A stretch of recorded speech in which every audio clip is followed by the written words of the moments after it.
আসসালামু আলাইকুম। সবাই কেমন আছেন?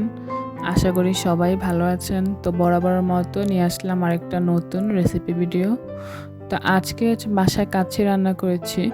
তো কাচ্চি রান্না যে এত সহজ তা আমার আগে জানা ছিল না। আমিও আগে কাচ্চি রান্নার বিভিন্ন ভিডিও দেখে ভাবতাম কাচ্চি রান্না হয়তো অনেক বেশি কঠিন। তার জন্য কখনো বানানো হয় নাই। আজকেই লাইফে ফার্স্ট টাইম ট্রাই করলাম। তাও আবার ঘরে যেসব মসলা ছিল সেগুলো দিয়েই। মাত্র কাচ্চিতে যে সমস্ত জিনিসগুলো না হলে নাই, ওই ধরনের জিনিসগুলোই আমি ইউজ করেছি। চেষ্টা করেছি খুবই কম মশলায় কাচ্চিটা বানানোর জন্য এবং ভিডিওটা আপনাদের সাথে শেয়ার করছি।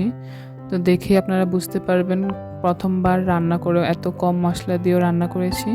তারপরেও কতটা পারফেক্ট হয়েছে, কতটা ঝরঝরে হয়েছে চালটা। আলু, মাংস সবকিছু একদম পারফেক্ট সিদ্ধ হয়েছে। তো ভিডিওটা দেখেই আপনারা বুঝতে পারবেন। আমি আপনাদেরকে আলুটা একটু কেটে দেখাই যে আলুটাও কেটে গেল আর মাংসটা খুব বেশি গরম ছিল, তার জন্য আমি আপনাদেরকে ভালোভাবে দেখাতে পারছি না। এই যে মাংসটাও কিন্তু খুবই সফট হয়েছে। আর কথা না বাড়িয়ে চলে যাই মূল রান্নায়। তো আজকে কাচ্চি রান্নার জন্য আমি এখানে মোটা তলাযুক্ত একটা পাতিল নিয়েছি, ননস্টিকের বড় পাতিল। আমার বাসায় এটাই ছিল। তো কাচ্চি রান্নায় সিলভার বা স্টিলের পাতিল নেওয়াটা আমি একটু রিস্ক মনে করি, সেটাতে একটু তাড়াতাড়ি লেগে যাওয়ার সম্ভাবনা থাকে। এই কাচ্চিটা রান্না করব গরুর মাংস দিয়ে। তো এখানে ছিল প্রায় 1.5 কেজির মতো গরুর মাংস। তো এগুলো বাজার থেকে যেভাবে সাইজ করে কেটে নিয়ে আসা হয়েছে ওইভাবে রেখেছি। কাচ্চির জন্য তো একটু বড় মাংসের পিসের প্রয়োজন হয়। তো এখানে ছিল মোট 18 পিস এরকম বড় বড়, তেল চর্বি হাড় সহই ছিল। তো এটাতেই আজকে রান্না করব। সেটা আমি ধুয়ে পানি ঝরিয়ে রেখেছি। তো আজকে রান্না করবো রাঁধুনির প্যাকেট মশলা দিয়ে এবং প্যাকেটের গায়ে যেভাবে লেখা আছে আর এখান থেকে যা যা আমার বাসায় আছে তা দিয়েই রান্নাটা করার চেষ্টা করব। তো প্যাকেটের ভিতরে ছিল 2টা প্যাকেট। একটা প্যাকেটে থাকে গুঁড়া মশলা আর একটা প্যাকেটে গোটা মশলা। তা আমি এখন গুঁড়া মশলাটা পুরোটা দিয়ে দিব।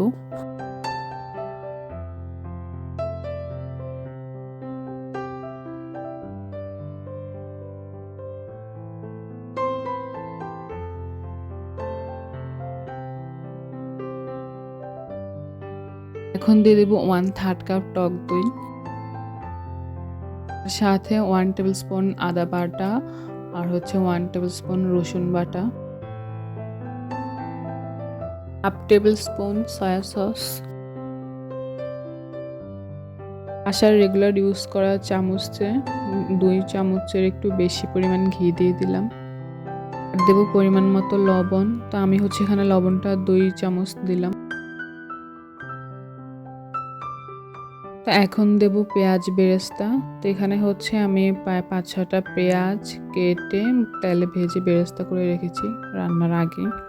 এইখান থেকে অর্ধেকটা পেঁয়াজ বেরেস্তা দেব।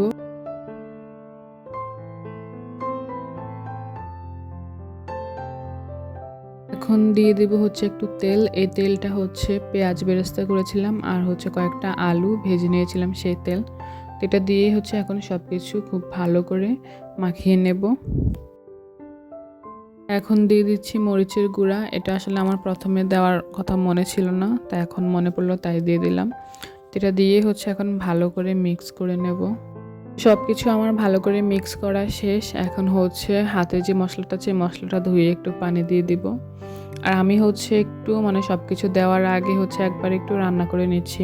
এটা যত ভিডিওগুলো আমি দেখেছিলাম সবার ভিডিওতে সবাই সব কিছু একেবারে দিয়ে সেট করে হাই হিটে 5-7 মিনিট রান্না করে। তা আমি যেহেতু আজকে ফার্স্ট টাইম, তো আমি খুব বেশি রিস্ক নিচ্ছি না। তার জন্য আমি সব কিছু দেওয়ার আগে 5-7 মিনিট এরকম হাই হিটে রান্না করে নিচ্ছি। তারপরেই আমি সব কিছু এখানে দেব। প্রথমে আমি এভাবে রান্না করে দেওয়াতে একটু ভয়টা কম লাগে, আর নয়তোবা দেখা যায় একটা ভয় থাকে। তো এখান থেকে একটু লবণটাও টেস্ট করা যায়। তো এখন চালটা সিদ্ধ করব। তো এখানে আমি প্রথমে একটা পাতিলে পানি দিয়ে দিব। গ্যাসটা আমি অন করে দিচ্ছি। তো তারপর প্যাকেটে যে গোটা মশলাগুলো ছিল, তো সেই মশলাটাই আমি পানিতে দিয়ে দিব পুরোটাই।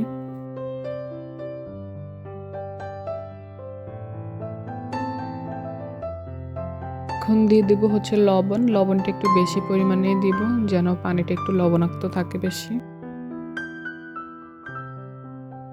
লবণটা দিয়ে হচ্ছে একটু নেড়ে ছেড়ে নেব। আর হচ্ছে কাচ্চি রান্নাটা তো অবশ্যই বাসমতি চাল দিয়ে করতে হয়, তো তার জন্য আমি এখানে প্রায় 1 কেজি পরিমাণ বাসমতি চাল নিয়েছি।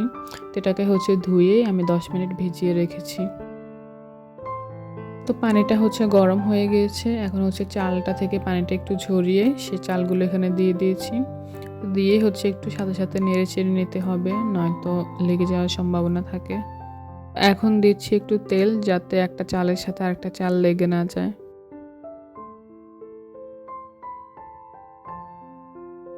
চালটা দিয়ে হচ্ছে আমি একটু বারবার নেড়ে চেড়ে নিচ্ছি। তো চালটা হচ্ছে আমি খুব বেশি সিদ্ধ করব না, এটা হচ্ছে আমি প্রায় 80% সিদ্ধ করব বা 50%।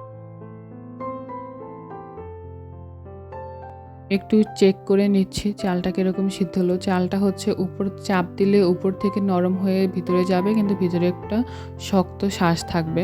তো এই অবস্থায় হচ্ছে আমি গ্যাসটা বন্ধ করে দেব। গ্যাসটা বন্ধ করে হচ্ছে আমি এটা থেকে পানি ঝরিয়ে নেব না, এই পানিতেই রেখে দেব। তো বাকি দেখা যাবে এখানেও একটু সিদ্ধ হবে, আর এখান থেকে পানিটা ঝরিয়ে হচ্ছে আমি মাংসের সাথে দিয়ে দেব। তো এতে করে চালটা খুব বেশি ড্রাই হবে না, চালের সাথে একটু পানি থাকলে মাংসটাও দেখা গেল সিদ্ধ হলো।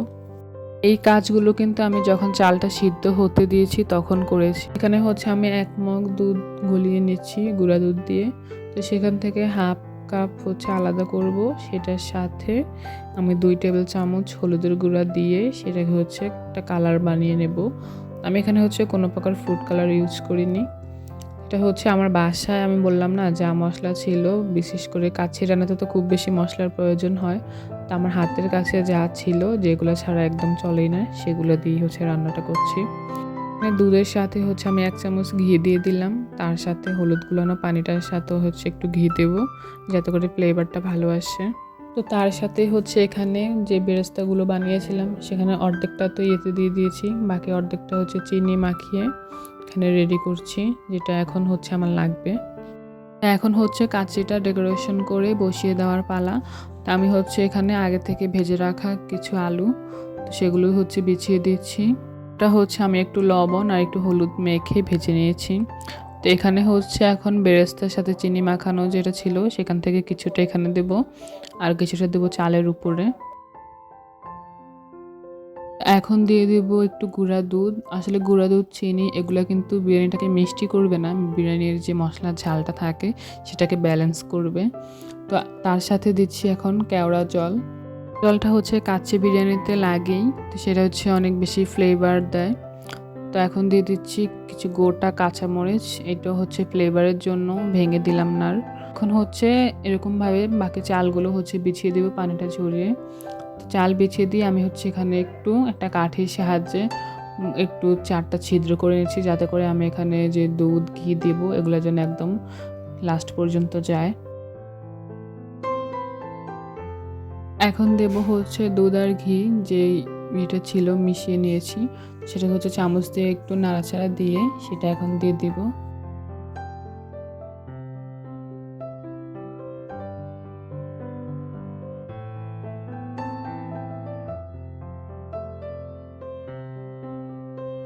এখন দিয়ে দিচ্ছি কালারের জন্য দুধ হলুদ মিশানো যে পানিটা ছিল সেইটা। এটা হচ্ছে দেওয়ার আগে একটু ভালোভাবে চামচ দিয়ে নেড়ে চেড়ে মিশিয়ে নিতে হবে। তো এখন দিচ্ছি সবশেষে আবার কেওড়া জল। তার সাথে দিব হচ্ছে চিনি মাখানো পেঁয়াজ বেরেস্তাটা।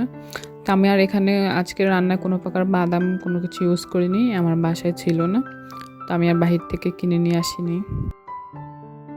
এখন হচ্ছে পাতিলের চারপাশে আটা দিয়ে ডো বানানো একটা দিয়ে যে ঢাকনাটা সেট করে দেব, যাতে করে ভিতরের কোনো তাপ বাইরে যেন না যায়।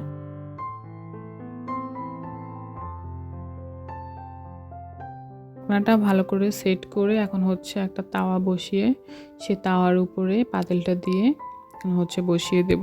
আমি হচ্ছে এখানে শুরুতে আর 5-10 মিনিট যেটা হাই হিটে রান্না করা হয় সেটা আর করিনি, কারণ হচ্ছে সেই রান্নাটা তো আমি প্রথমেই করে নিয়েছি। তো এখন হচ্ছে আমি লো আছে 1.5 ঘন্টা রাখবো, মানে 1 ঘন্টা 30 মিনিট। ফিরে আসলাম 1 ঘন্টা 30 মিনিট পর। তো এখানে হচ্ছে আমি ঢাকনাটা খুলে দেখাচ্ছি, এই অবস্থায় স্মেলটা এত সুন্দর আসে, মানে এই যে আমার বিরিয়ানির ফাইনাল লুক, মানে দেখে তো বোঝা যাচ্ছেই না যে এটা বাসায় বানানো। আমি হচ্ছে আপনাদেরকে এখন একটু দেখাচ্ছি যে মাংসটা ঠিক কতটা সফট হয়েছে। আসলে এতটা সিম্পলভাবে রান্না করেও যে বিরিয়ানির টেস্টটা এত ভালো হবে তা আমার সেটা জানা ছিল না। জানলে হয়তো আমি আরও আগেই রান্না করতাম। এতদিন হচ্ছে আমি ভয়ে, ভয়ে রান্না করিনি। তা আজকে সাহস নিয়ে রান্নাটা করেই ফেললাম এবং আপনাদের সাথেও শেয়ার করলাম। আমার আসলে জানা নেই যে এতটা সিম্পলভাবে আর কেউ রান্না করেছে কিনা। ভিডিওটা ভালো লাগলে অবশ্যই লাইক, কমেন্ট, শেয়ার করতে ভুলবেন না।